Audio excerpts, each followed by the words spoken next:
Dans le rapport 2020 de la Commission technique de réhabilitation des entreprises du secteur public et parapublic au Cameroun, le gouvernement envisage de transformer la Banque camerounaise des PME en une banque publique d'investissement. Avec ce nouveau statut, la Banque camerounaise des PME pourra proposer des crédits de trésorerie, des crédits bail, des prêts à moyen et long terme, des prêts sans garantie, des crédits export et des prêts thématiques selon les secteurs d'activité.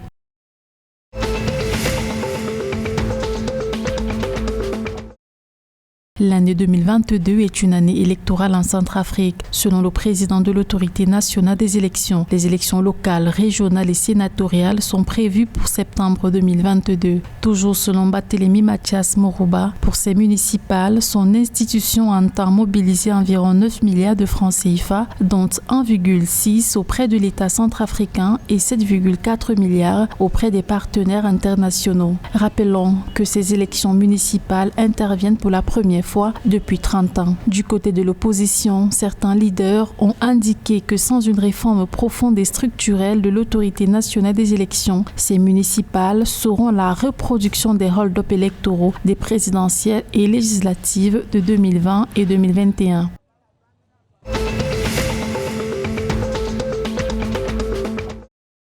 La commission de validation des plans d'affaires du projet d'appui au développement de l'agriculture commerciale a validé le 18 janvier à Brazzaville 52 plans d'affaires pour un coût global de 2 millions de francs CFA. Cofinancé par le Congo et la Banque mondiale à hauteur de 60 milliards de francs CFA pour une durée de 5 ans, le projet d'appui au développement de l'agriculture commerciale a pour objectif d'améliorer la productivité des agriculteurs et l'accès des marchés, des groupes de producteurs et des micro, petites et moyennes entreprises agro-industrielles.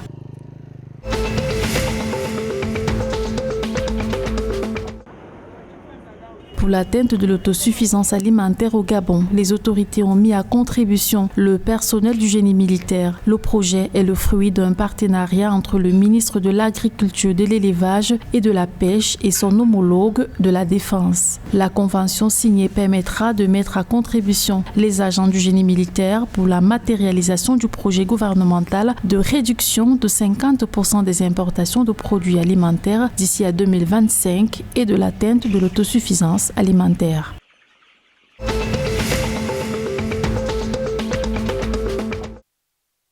Dans sa mission d'évaluation des performances économiques du Tchad en 2021, le représentant du FMI en séjour en N'Djamena s'inquiète pour l'avenir du pays. Selon Tahid Hamid, le manque à gagner au niveau du produit intérieur brut sera d'environ 4 à 5 milliards de dollars d'ici à 2027. Pour rester positif et en guise de prospective économique pour 2022, l'institution de Bretton Woods a approuvé un nouveau programme de 3 ans avec le Tchad, avec des réformes très ambitieuses, notamment les réformes relatives à l'amélioration du climat des affaires et celles en lien avec l'attractivité du Tchad.